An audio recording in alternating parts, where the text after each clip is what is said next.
Hello, you are listening to Coffee Catch-ups Espresso on Cross Rhythms Plymouth. It's Amelia and Tanya here from Coffee Catch-ups podcast. And this week we are talking about the joyous topic of patience. Immediately uncomfortable. Yes, immediately. Would you consider yourself a patient person? No. No? No, I wouldn't. I would consider myself having to always learn to be more patient and always struggling. What about you? I'm more patient than I used to be. Okay. We're working on it. It's a slow progress, but not especially patient. I think it's one of those things that it's just hard. I think there's a few sort of things about culture that kind of lend itself to not making us patient people. Well, yeah, I mean, I think we're getting more impatient. Yeah, I think technology has a lot to do with that. If you think about how quickly you can send a message across the world, yes, how quickly you expect people to reply to your messages. It was quite interesting when I speak to my parents about when they were dating and when they had to, or even when they were meeting up a friend, they had to arrange. This is what was going to happen. We'll meet here. Yeah, and if you were running late, or if things had changed, you had no way of communicating that until you got to that space. Exactly. So you've got a huge amount of difference in the generations about who grew up waiting and who didn't. Yes. And our generation, we're both in our late 20s. We are. Almost 30. Panic. Discover a patch of grey hair and let it go and have a minor freak out. We haven't been panicking or freaking out. No, we've been very patient. We have. If not. So I think there's a real problem. I think the fast-paced work environment, customer service, Amazon Prime. Yes. Love so Amazon true. Prime. Yeah. But you want your delivery the next day. Oh, and yeah. how often do you find yourself getting a little bit frustrated when they don't do next day delivery? Is that what do you mean 3 to 5 business days? What? And then Tomorrow's Saturday. No. I know. Shocking. Let alone take us back in time when you had to wait for a letter to respond to someone. Yes. Or do you know what the other thing I was thinking of was the internet, when you had to dial up connection and you had to wait for the box to make all of those crazy noises. And then you also had to unplug the phone so that you could plug into the internet and vice versa. And that's not that long ago. We're outing ourselves as millennials here. Yeah. But also, if you are under the age of 25 and do not remember things such as dial-up internet, you did miss out because it was an experience, but also I wouldn't go back. It's both a blessing and a curse. Yeah. But also, how we've got, even more technology. We've got ChatGPT. How quickly we pick up Google and ChatGPT. Yeah. You're having not an argument, a discussion. You're going, I wonder why. Well, let's research this. And me and my mum, we love to speculate what things might mean. We'll come across an answer we don't know and I wonder why this happened, or I wonder what this is. And then we'll spend the next few moments going, I wonder what. Yeah. And we'll just have a little debate and come up with ideas that we think it might be. But it won't be long before someone picks up Google. And how often do you just go straight away, right, I'm so impatient to try and work out what the answer here is. I'm going to ask Google. I'm going to ask ChatGPT.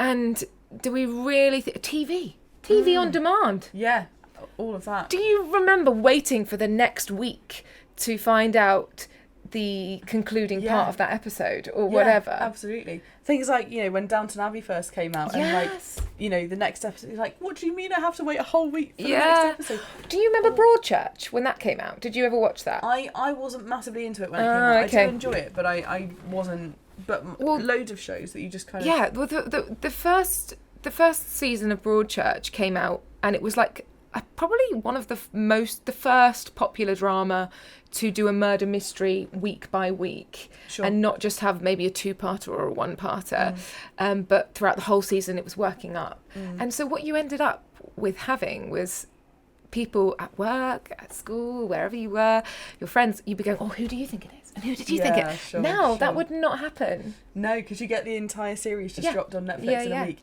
And things like I find myself at the moment, because I'm quite a big reader, and there's a fantasy series that I'm reading, and the 3rd book came out this year and the ending was crazy, but the author's not releasing the 4th book until 2027. And I was just like, that's a long what do wait. you mean I have to wait 2 years to find out what happens? Yeah. Like, yeah. Yeah. So, but like, you know, originally, obviously, you know, you would kind of feel like that anyway.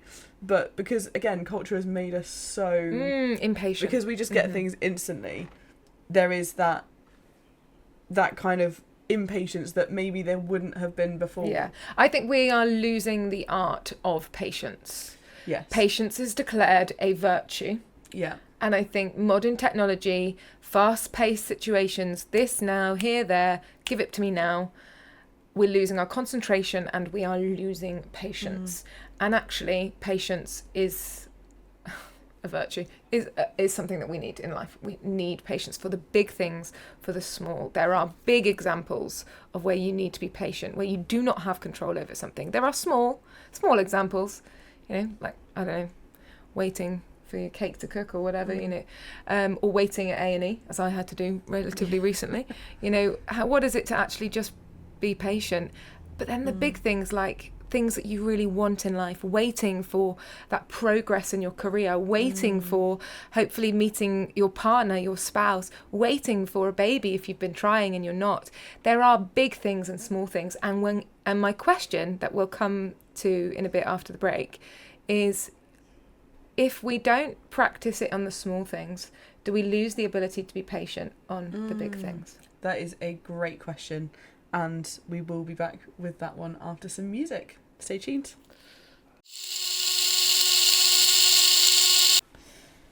Whoop whoop, hello, and welcome back to Coffee Catch-ups Espresso with Amelia and Tanya. Tanya's shaking her head at me because I've said whoop whoop hello one too many times today. It's great. Whoop whoop hello. It has to be in there somewhere. We are talking about the joyous concept of patience. Which is, would we say, difficult for both of us, maybe? I think for everybody. Yeah. Waiting doesn't come naturally. Sure. If you can have it now, of course you want it now. Yeah. Why would you? Absolutely. You wouldn't choose to wait, would you? You wouldn't choose to be like, tell you what, I would really love a chocolate bar, but only when I've waited for 3 hours and then. Oh. Yeah. Okay. She says as she spent the day fasting. That's a very important topic to you, and we can cover that one later. But you know Tanya, what I mean. Yeah, I do.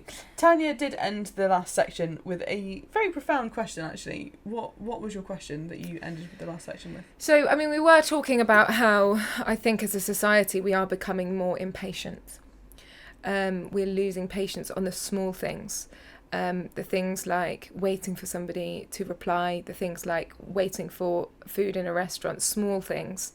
And there are also big things, like waiting for a partner, a long-term partner, a spouse, waiting for a baby. There are huge things that are much harder to wait for, that your heart wants more deeply. And my question was, if we can't do the small things, how do we expect to do the big things? And to be honest, that is a question I don't really know the answer to, because I don't think we can. Yeah, I think it's something to actually say to ourselves. Is sometimes as a society and a culture, you know, we have to ask ourselves big questions. It's like, actually, although all of this modern technology is fantastic and has huge benefits to how we work, how we live, there are downsides, and one of them is patience that you don't notice. No. You do not notice, and I live in London sometimes, and when I'm in London, I can sometimes notice myself being more impatient with people, even walking slowly, taking more time to do things, and this also affects me as a person. Yeah, sure. You know, being impatient with someone not replying to you, with not getting your delivery when you want it. It seeps into how we are with ourselves. How impatient are you with yourself as well? Like the amount of times I go, oh, you forgot something. And actually, I should be much kinder to myself and much more patient with myself and be like, do you know what? You forgot one thing, but you remembered this, and this. It's fine. We can sort it out later. And I think as individuals, we need to start practicing being patient in the small things in order to impact the bigger things. What are your thoughts on what I just threw out there? It's quite a lot. It was quite a lot. I think you're completely right, and I think with anything like this, the practice does start small. And you know, things like when in terms of patience with yourself, like I'm the kind of person that I'm type A. I need a list. I'm relatively organised. Like, you know, things have got to happen, and then I find myself being very impatient with myself because a lot of these long-term projects that I've got on my list, like I've got a quite a big project that I'm trying to do translation on, so I'm trying to translate some stuff into Spanish, which is purely for my own benefit and for my own language levels. Things like our podcast, so you know, we do that together, but it's not a regular thing. We're trying to release every month, but doesn't always happen, and you know, things to do with that, whatever it is. And I find myself on my days that I'm not working going, right, this is my day to get everything done, so I'm going to do my house chores today, I'm going to do a really solid Bible study today, I'm going to do all of the podcast things that I need to do, I'm going to do all of the translation things that I need to do, and I just kind of go, right, I'm going to do this. And then when it doesn't all happen at the end of the day, I get frustrated with myself. And so I think in that way, just kind of, and what I am slowly learning to do is give myself some grace, and just kind of go, actually, like, it's okay to not get all of this done, and practice patience with myself. Yeah. And but then I think, you know, what you're saying about the bigger things in life, I think a lot of that, for me at least, comes down to control. Do you know what? I was thinking the same thing. What I can and can't control, because actually I can't control when I meet my future husband. Like, you know, it's one of those things that I can go on dating apps, I can go out and go to coffee shops and you can try and meet people and meet people there, or you know, or whatever, but actually I cannot control when I actually meet that person, when that point in time is. And so actually kind of going again, so it's sort of a letting yourself off the hook, but surrendering that control of it. And you know, as Christians, we kind of go, hey, like, Jesus, like, I need you to take control of this, because ultimately I can't stress over this anymore, so I need you to take it. And he does. It's a continuous process of giving it back to him, but it's definitely a helpful way of managing that, for sure.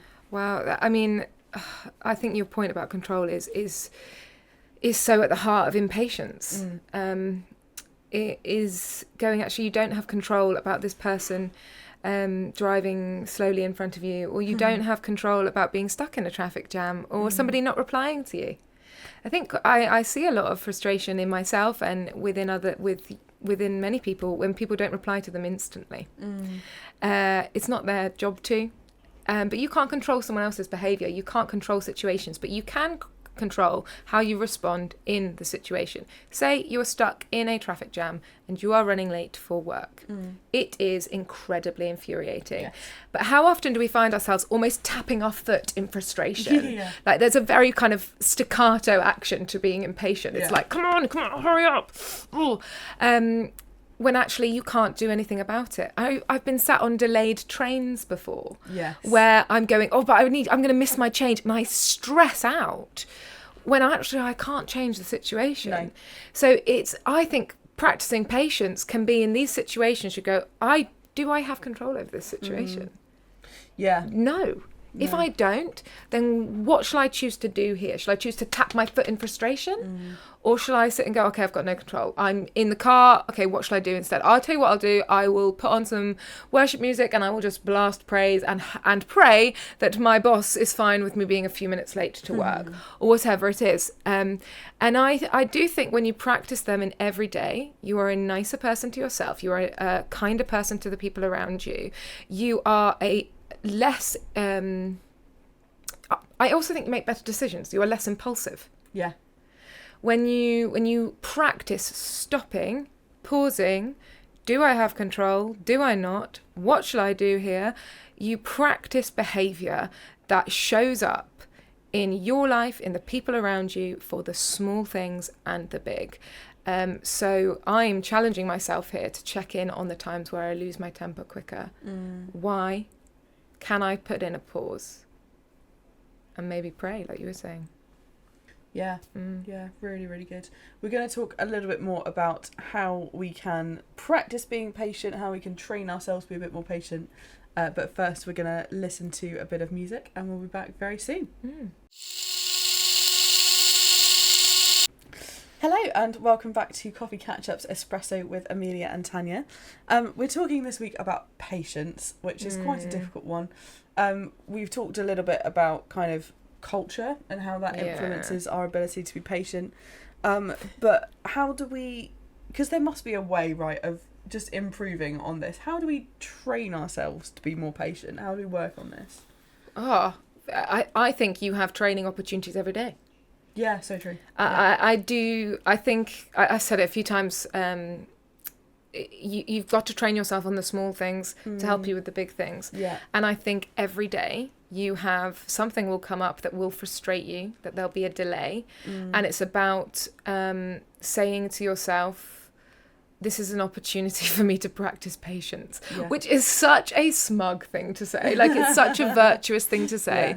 And I don't know if you've ever had a friend say, well, here, it's your, this is an opportunity to practice patience. Oh, great.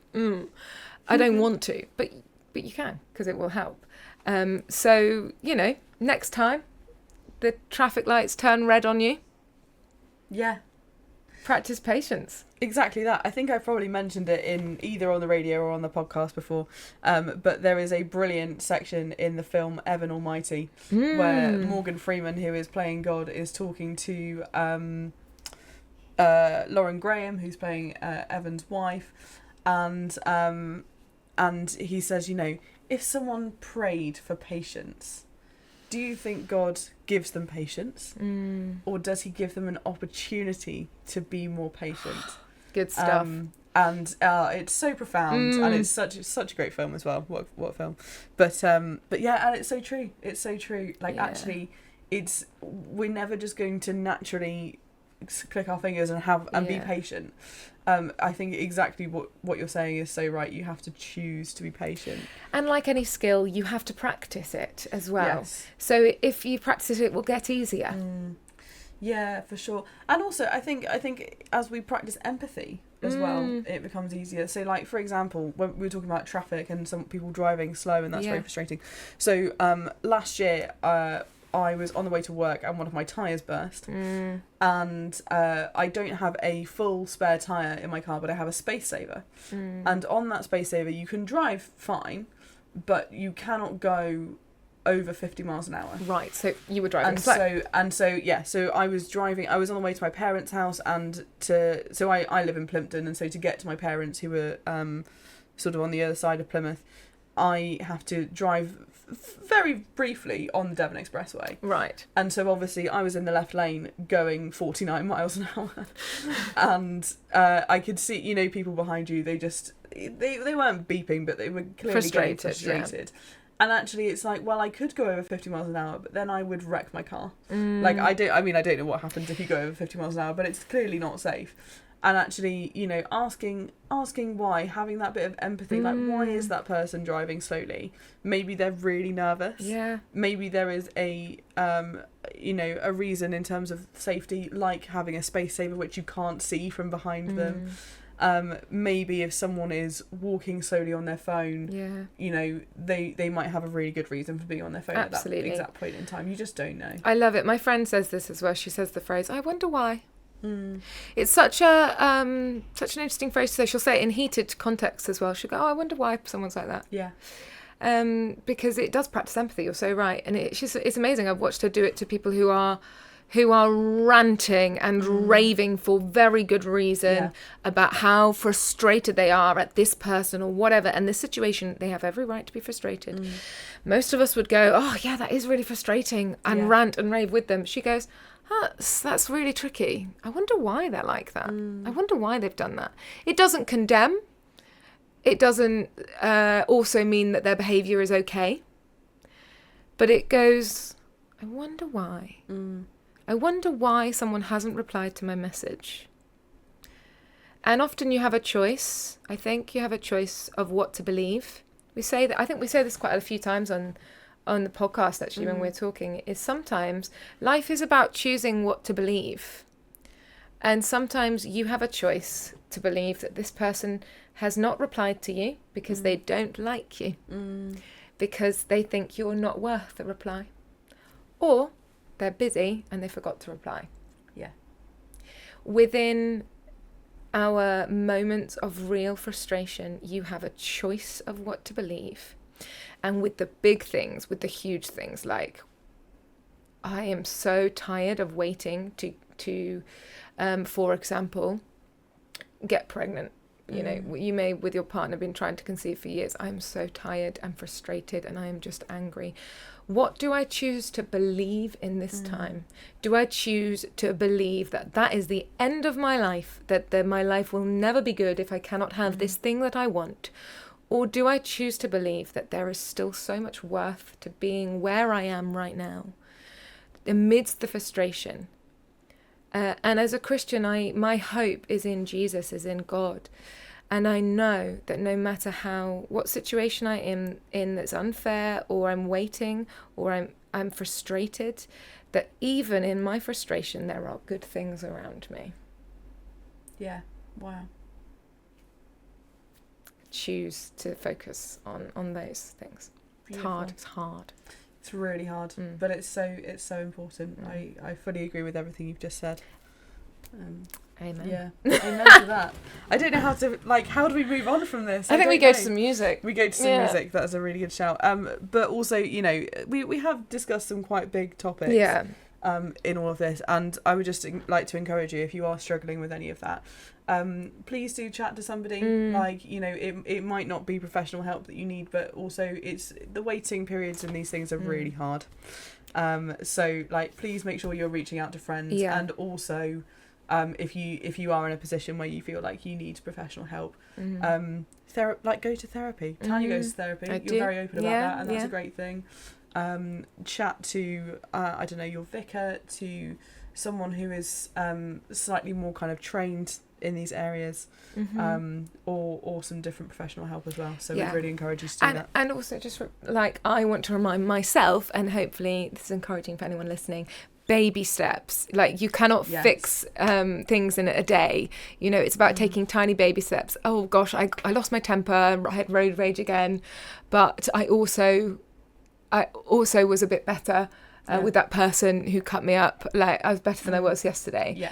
So it is baby steps, and it's just practicing little things. And remember that, you know, it is hard, and you can also do it though. You can do it. Yeah, absolutely. Guys, thank you so much for listening. We are going to be back very quickly with some snack chat. Yeah. But before that, we're going to go to some music, and we will see you very soon. Hello, welcome back. You are listening to Coffee Catch-ups Espresso with Tanya and Amelia. We have been having a chat about patience and the challenges of that, but we are going to move away from that now. And we're going to have a bit of a dramatic change of tone. Just a bit, yes. Roll with us. So, snack chat. Now, I thought we'd go and I'd give you a little snack chat quiz. We love a quiz here at Coffee Catch-ups Espresso.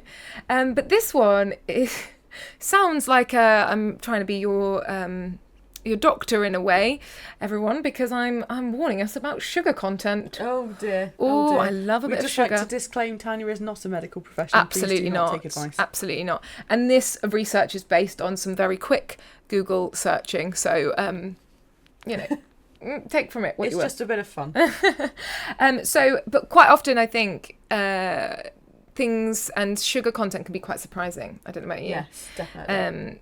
Sugar's great, but like everything in life, moderation. And some of our favourite snacks have too much sugar in, which is such a shame. I love sugar. Right, so Amelia, I'm going to pose you two things, and you've got to work out which of those two things has the highest sugar content. Okay, hit me with it.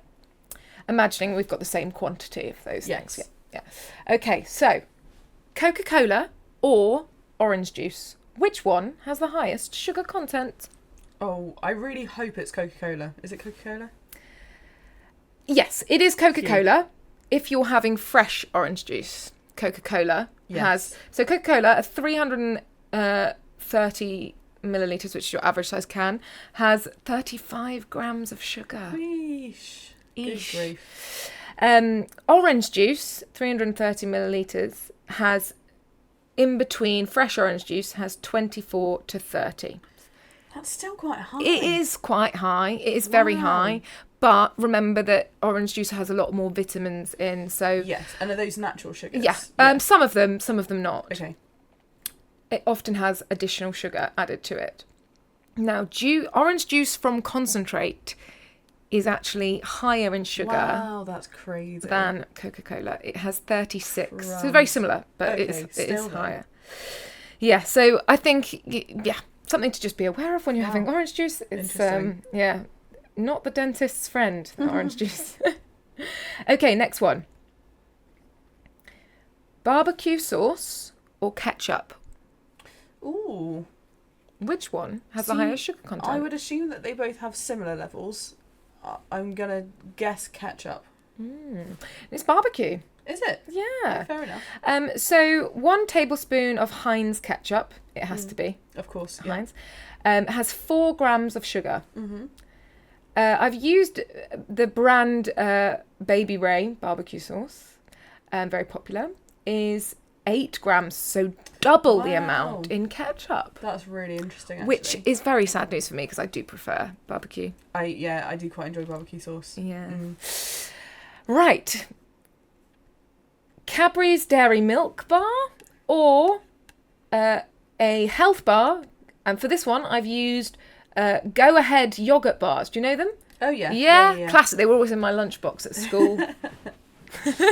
Oh, man. I mean,